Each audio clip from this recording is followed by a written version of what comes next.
You ask Tiger to solve. This deals with linear equations with one unknown.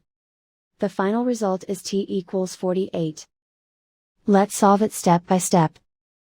Group all constants on the right side of the equation. Subtract 8 from both sides.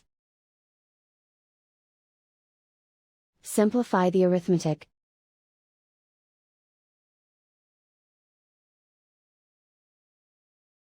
Isolate the t. Multiply both sides by 4. Group like terms. Multiply the coefficients.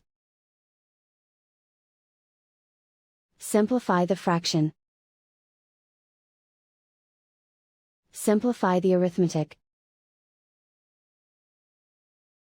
And so the final result is t equals 48.